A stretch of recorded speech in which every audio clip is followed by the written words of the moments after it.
much the work session. Can make the connection. And that was the law. But, yeah.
Check.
He did not, yeah.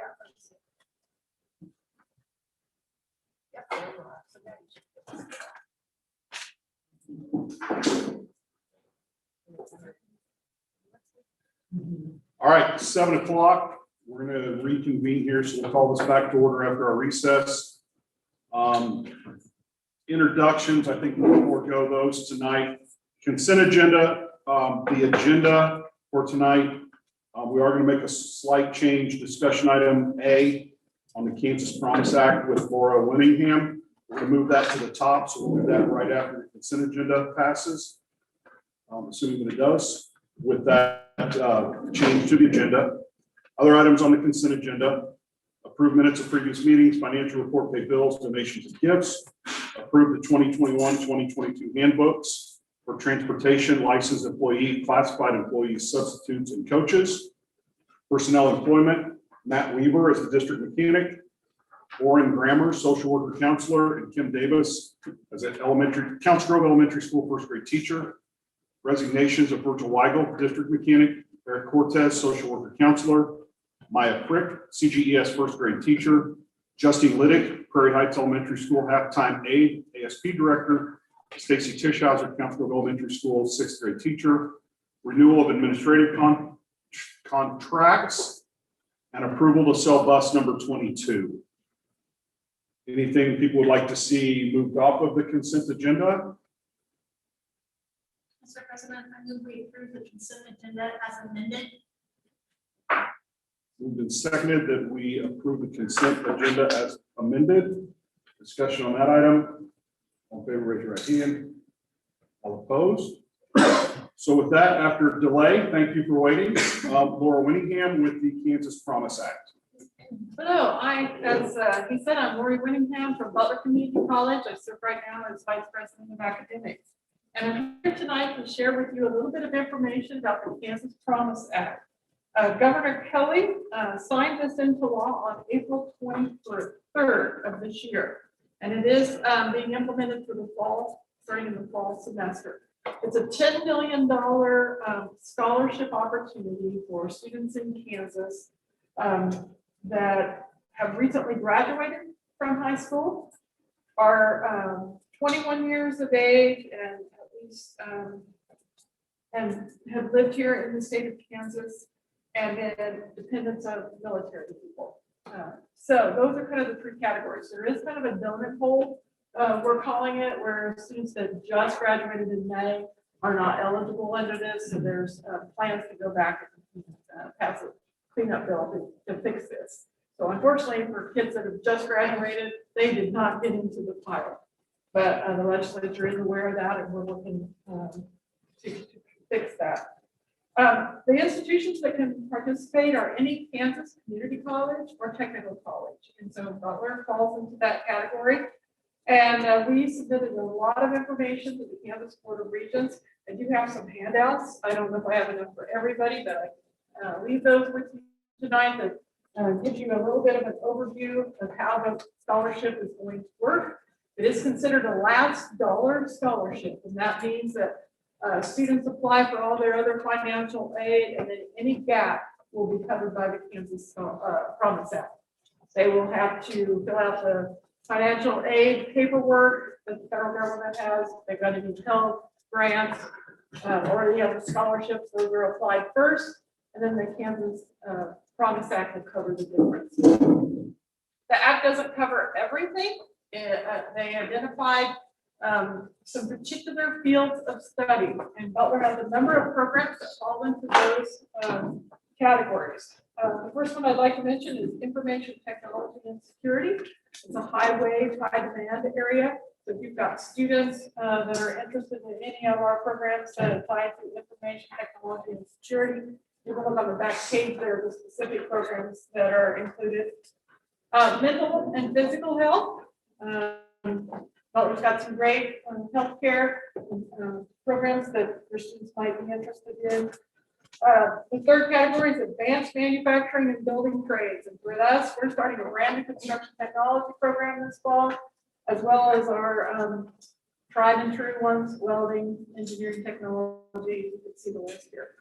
And finally, the next category is early childhood education and developmental ed. So these students, if they're interested in any kind of education program, early childhood, we would encourage you to share that with them. Each college was then allowed to pick one additional program, and we chose fire science. We've got an in-resident program in El Dorado. They live right in the fire station, and can also have the promise that cover any gaps in their tuition. So I'd stop there and see if any of you have any questions. This is a great way to get kids off to college, have their first 2 years pretty much paid for. But we've got a lot of articulation agreements. We send kids everywhere, Wichita State, Kansas State, KU. So I think if you're looking for a great college to go to, I've been at Butler almost 30 years, and we've a lot of students, and they work really hard to make sure things transfer. If there's any questions, please contact our admissions office, and we're happy to serve you. Any other questions? Do you have anything? Thank you very much. All right. You all have a Sorry, good hopefully we didn't meeting. make you late. No problem. No problem. All right, next item then would be the patron forum. Anybody want to address the board? I put you on the spot. What do you know? I'm just here to. Okay. What's going on? All right, very good. And we didn't have anybody still wanting to sign up. Just thought I'd make sure. Reports, any questions for any of the administrators first? Administrators, any updates you'd like to provide? Bryce, do you have anything you'd like to throw out? I don't think so. Mr. Doty? Just real quick, I want to share a couple things. Some people have asked before about the surveys that we do, so I'm not going to go into the results for time's sake tonight, but I just kind of want to give you an overview of what we do. Real quick, and I have copies of these surveys. I was going to show you real quick. Some of the ones that just came to mind when I started putting this together today for staff. Here's some of the surveys that we've done this year or in the past year, preparing for this year. Switching from Macintosh to PCs, we did a survey on that to ease that burden as best as possible. The KISA, the learning loss survey, which is what our staff did to help address some of these things. So instead of going through the list, I actually want to show you just a couple of them real quick. So for instance, here's a switching from Mac survey. What concerns do you have that this will need to make sure to provide guidance for instruction on the PC platform? You know, any tasks performed or software currently using on Macintosh computer that you're concerned will not work on your PC. Just some of those types of things to help with comparison before you can be ready and help ease the mindset of some of our staff. The KISA learning loss survey, this is where we get into and have our staff talk about some of the things they feel are important during the 7 weeks when we were not in session, any learning loss that happened over the pandemic. So it gets into some really specific questions of dealing with that.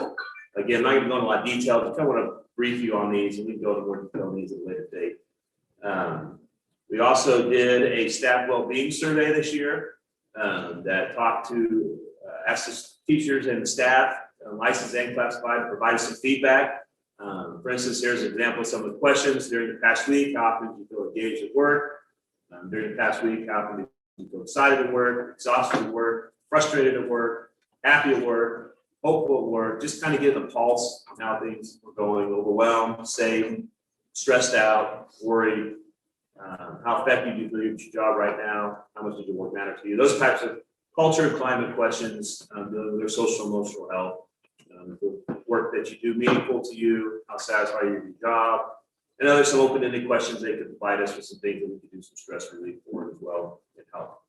We also do every year a professional development needs survey. This is what our staff does to help us guide what our professional development does and how we plan that when we're in our administrative meetings. So there's a lot of questions on here. This is a 6-page survey that helps guide our discussions in our admin meetings about what we need to focus on as a school district in our staff development time that we have contractually. We did do some remote learning surveys this year. This one was in transitioning about more or less this was the one that we did the staff about transitioning during that remote time in the December time that we talked about. This is the one we just got some staff input on. We were talking about do we stay in remote or on site for that 2-week period. That's kind of between calendars. We do a technology survey where they can put in technology requests for different things that we use to help budget, how they use it, what they're requesting, what do they need, the cost, so forth. So items there that Tori uses, utilizes for the staff on technology needs every year. We did do a reflection survey at the end of last year to help prepare for this year of the staff. And so there's just a lot of questions on there about challenges, concerning lesson plans, social and emotional health, changes, just a lot of different aspects of input we were asking them to help us make decisions on the guide starting this school year that we had to go through remote learning and how that would look. Measuring progress on essential standards, the last quarter we were in session, those types of questions that range from social emotional health all the way through academic success. We did some, and we do an end of the year survey. I didn't do this last year because of COVID. I did this year before, but this is just a survey that gives us a pulse on how we're doing as administrators in the district. So it asks them to rate the principals on some things, it asks them to rate me on some things, and we sit down and digest this, reflect on it as an admin team, to talk about where our strengths are, where our weaknesses are, and what the perceptions are that we may have no control over, and perceptions we do have control over, we need to focus on and change. So I include myself in that survey, but like I said, we didn't do it during the pandemic. Wasn't the right time to do something like that. Teachers were overwhelmed. We do an employee exit survey for staff members who are leaving on good terms. We don't obviously give to those who we have to let go because that would be counterintuitive, productive to do so. But these are the ones who leave willingly. So we ask questions like, why are you resigning or leaving? So we give an idea, is it due to salary? Is it due to relocating? There's tons of different options on there. They can check them all. We ask if you consider working for us again in the future if the opportunity presents itself.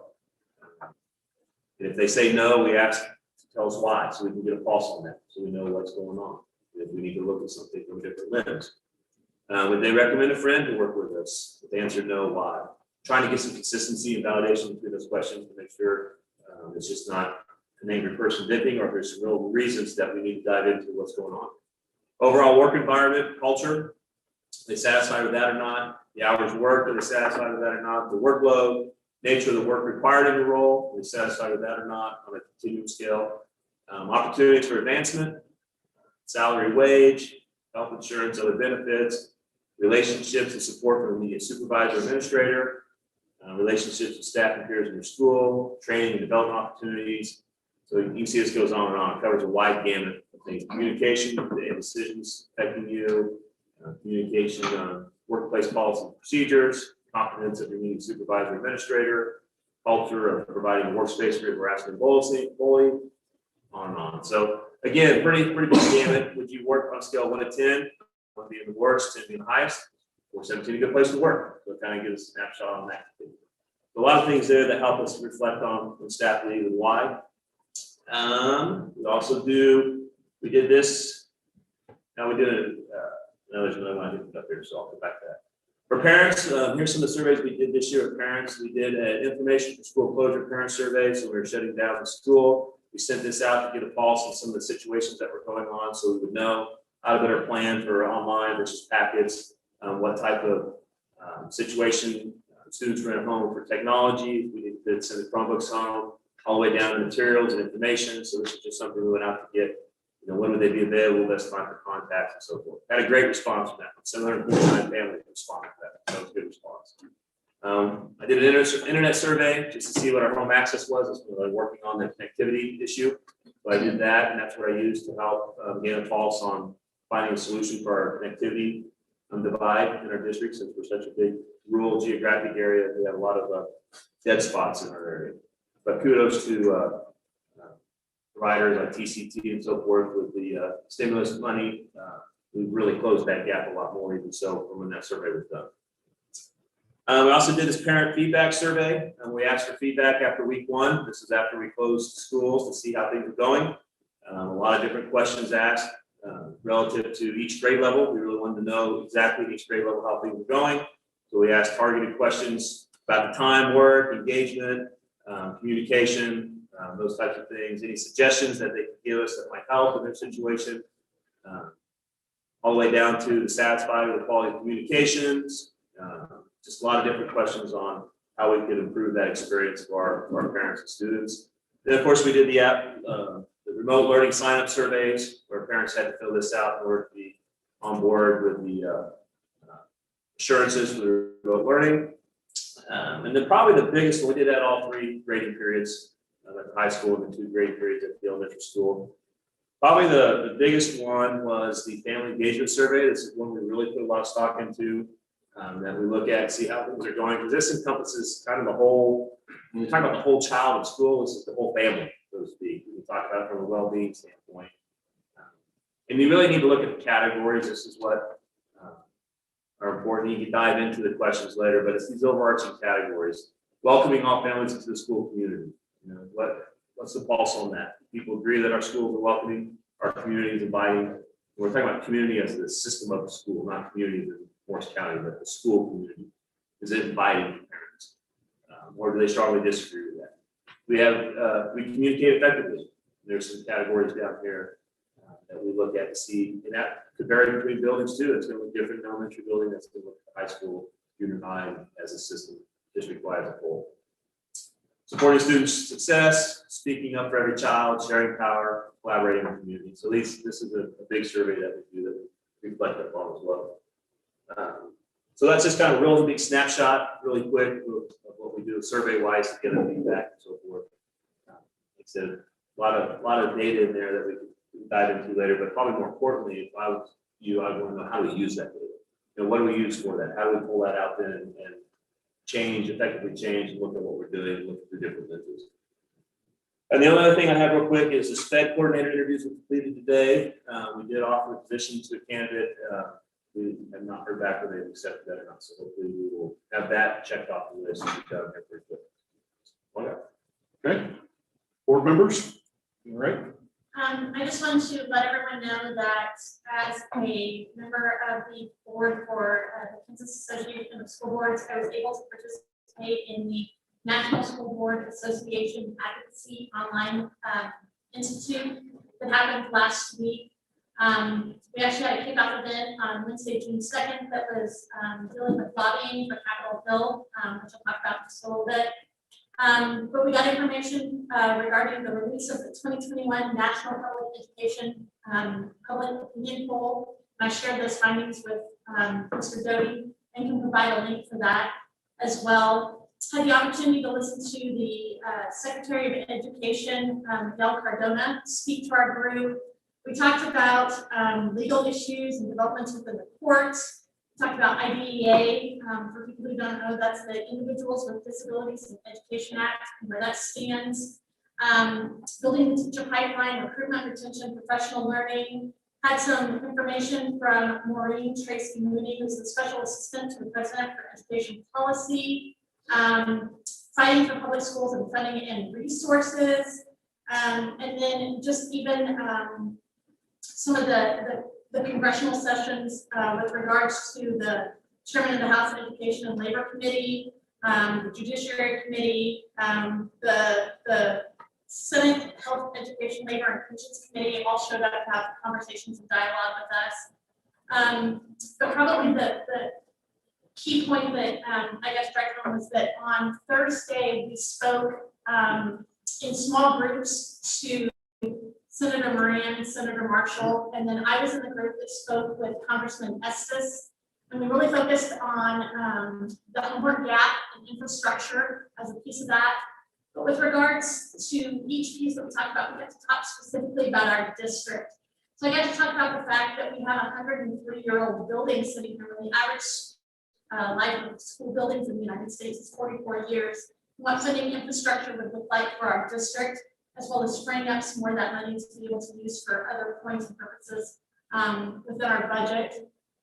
Specifically regarding teacher recruitment and retention, I get to speak directly to that point with Senator Moran's staff and encourage them to support ESEA and Title IIA funds. Again, that allows us to then not be utilizing so much of the dollars that we have out of our funds for professional development, but to be able to have the federal government pay for that itself. And then again, just really focusing on where we are across the state with regards to graduation rates and points like that.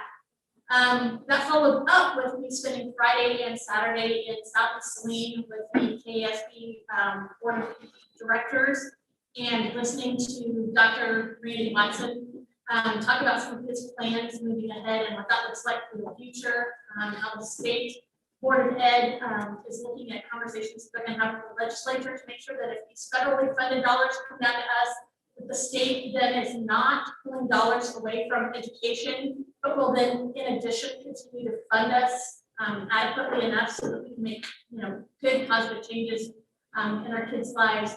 And it kind of goes back exactly to the piece that we just heard from with Butler. We're really wanting students to live and work within Kansas. So that is our goal overall, is making sure that we're growing our own that are out there and focusing on those projects and those ideas with regards to not only certificates, but education programs that will continue to do that. So 6 full days, not only supporting Kansas kids, but representing USD 417, and I just felt really fortunate to be able to do that. So since she's online, I would like to give Micah a shout out. I asked for a lot of information to take forward with me specifically regarding our district, and she was very instrumental in providing me with the information that I needed to move ahead and be able to do that. So just an amazing opportunity for our district to be represented on a national level and be able to get our voice out. Well, thanks for your representation. Thank you very much. Other board members, anything to report? All right. The next discussion item is the KSB recommended policy updates. Pretty much boilerplate. The only one I just want to draw attention to is the change with very first one, Senate Bill 13. Just to make sure, we've talked about this in the past, just so quick overview. This is one that changes how we budget our hearings. It's a revenue neutral rate. So I just want to make sure we're going to have to do some educating in our community, and the whole state is going to have to, because unless you drop off a bond issue, your mill rate will always be, you'll always be above your revenue neutral rate because of the calculation of the state the general assessments in the state. So if you remember, the first $20,000, everybody's house is exempt from the general fund assessment. So when that 20 mills that goes to the state that every school district collects for general fund dollars, it goes directly to the state of Kansas, and the state of Kansas divvies that back up on FTEs, full-time equivalents per student. So that's the general fund formula that we talk about, which is, I don't remember the exact number, 46, 76 or something like that. But those dollars per students that we give, that's what's generated from the 20 mills. So the first $20,000 of everybody's house is exempt from that calculation. But we also get a second general fund assessment evaluation for property that does not exempt that. And that's what we calculate our capital outlay on and our bond and interest on and our LOB on. So they're using two different numbers. They calculate it by the bigger number, so you're always going to be lower, even though the 20 mils come from the assessment that's 20,000 exempt. So there's going to be, so people are going to get a letter in the mail. This new bill will require that the county clerk, not this year, because it's given the year to prepare. They still have to come up with the revenue neutral rate, but next year she'll have to mail out a individual letter to each patron in the county that says what all the taxing entities revenue neutral rates are, and then what we're planning to tax. So for instance, if we collected, let's say 55 mills this year, and our budget neutral rate was $10 million, just for lack of, just for easy math here. The way it's going to get calculated, we'll have to always pass more mills and still generate the $10,000 because of that exemption of $20,000. So patrons every year are going to, it's going to seem as if we're raising taxes when we're really not. So we'll have to do some education. There'll be some information we're going to have to get out, probably through some seminars and workshops and so forth. So that'll be a change that's coming up, but it is what it is. Well, those policies are there. If you see something this month that you think needs further discussion, let Aaron or Bryce know, and we can talk about those again next month before we approve. Moving on to action items. The fiscal year 19-20 audit. Mikey, do you want to take this one over and do a sound check so we can make sure we can hear online? Introduce the auditors. Yeah, so I noticed I can't April hear you, is, Michael. Hold up. That's what he said. Okay. Try again. I noticed April Swartz is in the meeting. She is our auditor from Barney's and Associates in Manhattan, Kansas. And this is the third year that we've had him as our auditor. And her and her team have been great to work with. So I will let her take it from here. Hello, everyone. I don't have video capacity tonight, so you're just going to get to hear my voice. You can look at Micah's pretty face if you want to look at something. I'm assuming you all have a copy of the draft audit report that we've provided to Micah. The audit took a little longer this year. We had some staff that left. We also had with COVID, everything got slowed down. And so it's kind of disheartening that it's almost the end of the fiscal year again, and we're just delivering the 20 audit. However, I will assure you that next year's audit will be done a lot quicker and more timely. We're already scheduling those June 30 jobs.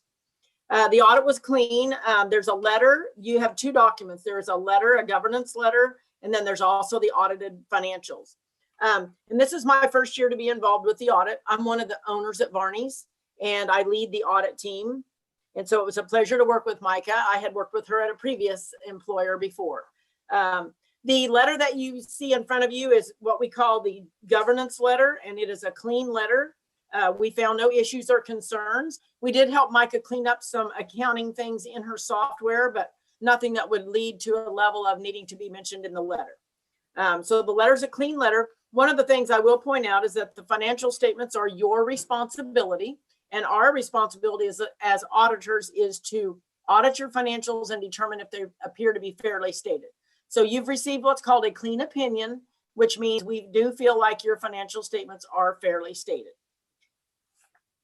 Are there any questions on the letter? Before you go on, did we get a copy of that? Okay. No, we didn't, because last year, April, I think it was Eric Yes. who presented, and he shared everything just on screen with the board. So we didn't put the draft in the board documents. I don't know if you're able to share. So, Yeah. So yeah, we'll So get if you them. We'll get them, April, but My just video so is- everybody's aware, we don't have those in front of us right this second. okay, and I understand that, and they are draft copies because we just got it finished up and we sent it to Micah. So she'll email you copies of these, and feel free if you have questions to ask me after the presentation. You'll email me whatever. We have not finalized yet. We plan to do that yet this week, but I didn't realize that you didn't have them in front of you, or I would have gone to the office and done this where I might have had a little better opportunity to share it. But I when think you we'll do, be fine. okay, when you do get the financials, you'll see there's only one financial statement, and it's on page 3. And basically it lists all the funds of the district. It shows your beginning cash balances, money collected, money expended, and then ending cash balances, which is then tied to the different bank accounts in the district. So you started the year with $3.4 million in dollars, and you ended the year with unencumbered cash of $4.6 million. There were no violations, no statutory violations. There were no cash violations, and there were no budget violations. So we have nothing to report in regard to any kind of a statute violation. A lot of times I'll have you flip then to the debt section. Basically, the debt this year, all your payments were made timely and in accordance with your amortization schedules, and there was no new debt issued during the FY20 fiscal year. And as I indicated, there were no findings and there were no statutory violations. When you get the opportunity to look at the report, toward the back, there is a listing of each fund has its own page. So you can go through and look at each fund of the district and see the amounts that were collected in that fund and the amounts that were expended in that fund compared to the prior year and to the budget. And again, the numbers that you're seeing are substantially the same numbers you would have seen when Micah presented year-end information for June 30 of 20, which I realize now is, very old information. we're almost ready to finish 21. So that would be my presentation unless you have, and obviously you don't have specific questions because you haven't seen the report. But please feel free to review it and then email me any additional questions you might have. I'm happy to answer those or give you a call. Okay. Anybody have All right. anything specific right now? Okay. All right. Thank you very Thank you much. very much. All right. Moving on then to, Well, hold on a second. Mike, and since that was just a draft, do we need the board to approve the draft? Since you didn't finalize it, because technically you need to approve the audit, but since you didn't give you a final copy, would we wait on that? I think we're gonna have to. Yeah. That's my thought. That we can at least have through it and see the finalized So version. we just wait till July? No, I need you guys to approve it tonight so that she can do a finalized copy. I'm working on forwarding that to you. I'm sorry, I thought that Bryce and I determined that we didn't think the draft copy needed to be in the board packet because last year it was shared. Looking back on it, even though it is shared, we probably should have put it in there, but I'm working on emailing it to you all right now, or I don't know if you want me to email it to you and have some time to discuss and do a special board meeting next week to approve it, but I do have to have it finalized and approved before June 30th. What you could do is you could approve it based on the auditor's presentation, and if there's any conflicts in what you get, then we can open it back up in special meeting. If there's not, then there you go. Okay. Does that work, Micah? You did it that way? Yeah. Yeah, that's fine with me. Yeah. And then one of the things that we've always had in the past, Mike, is they've always presented to us that page that had some of the oversight pieces or some of the pieces where they've given us an opportunity to see if we didn't have our checks and balances in place. Did they provide a sheet that had any of that information on it this year? Because she didn't put on that. Yes, where they provide any substantial weaknesses or material weaknesses. And I believe that they didn't have any, but there still is that letter that gives all of the formal information and guidance and validates processes that they checked. I just know that in the past we've made changes based on that, so if they not found anything. Yeah, I think everything was pretty squeaky clean this year. Very few times you get that. Mr. President, I move we approve the draft regarding our fiscal year 2019-2020 audit report as presented by Barney and Associates. Moved and seconded that we approve the draft fiscal year 1920 audit as presented by Barney and Associates. Discussion on that item. All in favor, raise your right hand. All opposed. Moving on then to KSB Workers' Comp Fund Member Participation Agreement. It's just renewing our work comp, and this year they added a little kickback loyalty program, so we do a return premium, which is nice. But it's not much change in the add on, but No, it went down a little bit even without the loyalty credit, but yeah, it's just a 3-year commitment to them. I think you get like 10% your first year, then 5 and 3. Yeah, it's a new thing, and we don't have any plans to change work comp providers, so. Okay. Any thoughts on that? Yeah, okay. Mr. President, I move that we renew our KSAB Workers' Compensation Fund member participation and accompanying premium payment.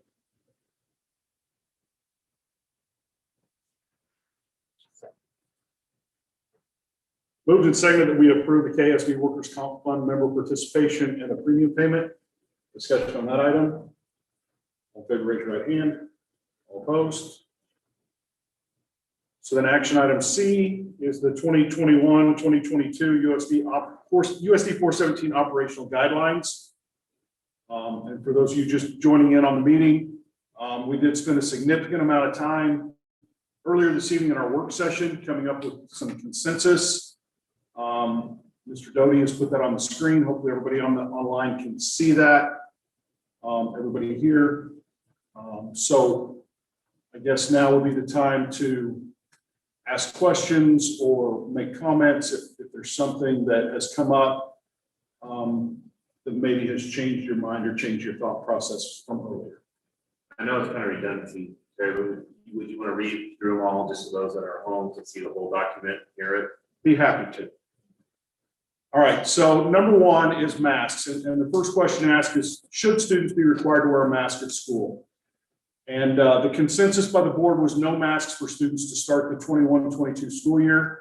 It was noted that conditions may change and require us to revisit these issues. Question B was, should staff be required to wear a mask at school? And we broke that into non-vaccinated versus vaccinated, and we also broke it up between Council Grove Junior Senior High and the 2 elementary schools. And the consensus was no masks for staff at Council Grove Junior Senior High School.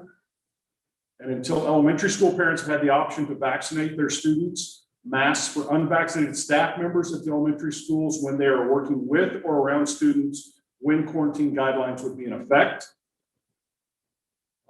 Third question was, should visitors be required to wear a mask in the building if they're not vaccinated? And the consensus here was during the hours of school operation while compulsory attendance is in effect, visitors to all buildings in the district will be screened on the honor system by a school staff member upon entrance into the building. A common set of screening questions will be used to determine whether a visitor will be asked to wear a mask. The question was asked, just to follow up on that one, should we split that between the junior senior high school and the 2 elementaries? We determined for consistency, we would keep that one the same for visitors visiting any of our buildings in the district. Social distancing, do we need to continue to social distance? The consensus here was the board will not develop guidelines concerning social distancing for students at any of the buildings, but will instead delegate that authority to building administrators for their respective buildings. And for lunchtime procedures, I believe that wording is the exact same. I might just touch real quick on the fact that that might look different at Prairie Heights Elementary versus Council Grove Elementary, just because of the nature of the size and bulk of these schools. Yep, that's a good point. Transportation, are masks necessary on buses transporting students to and from school? The consensus was no masks for students. There was some considerable discussion, just to point that out, on trying to come up with some procedures, if you will, to try to keep kids in groups.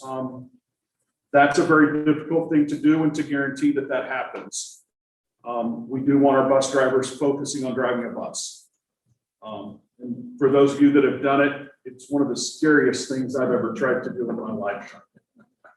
And I've driven lots of stuff, but that one terrified me. B, do non-vaccinated drivers need to wear a mask on bus routes with students under 12 years of age until parents have had the option to vaccinate their students? And the consensus for that one was masks for unvaccinated staff members on the bus when they are working with or around students when quarantine guidelines would be in effect. Quick overview of that. I think for the start of the school year, we've greatly lessened what the requirements were for our kids and our staff. We had an outstanding conversation around these items. So again, at this time, I would open it up to anyone that has a comment or a question or a change that they would like to see made to any of these items.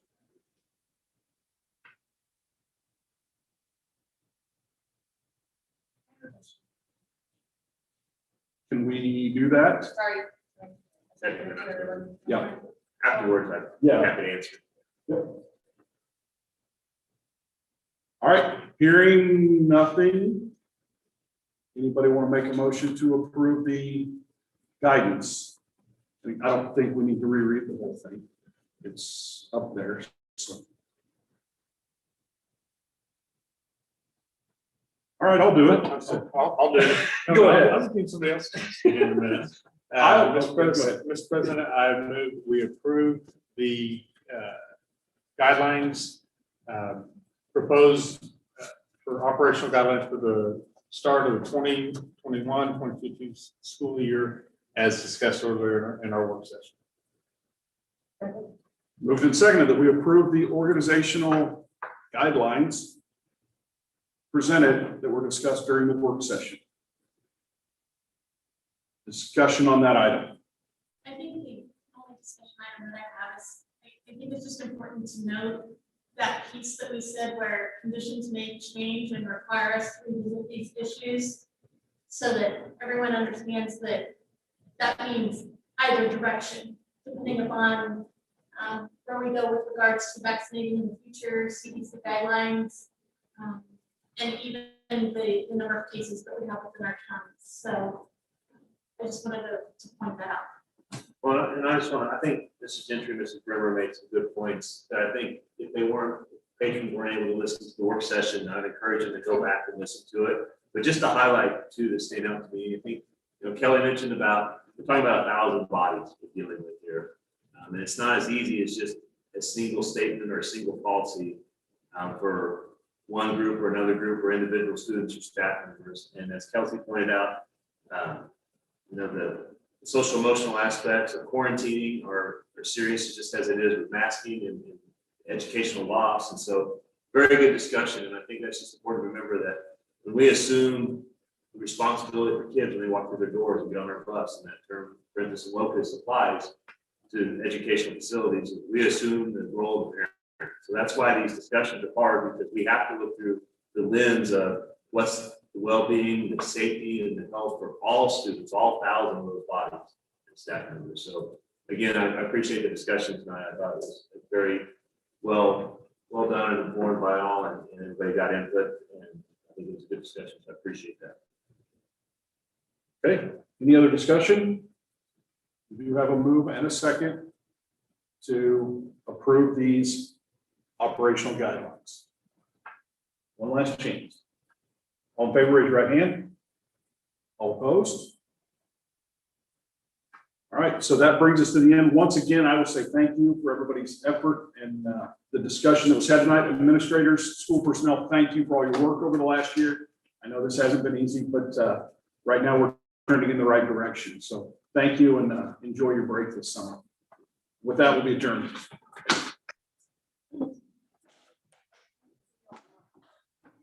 Yep.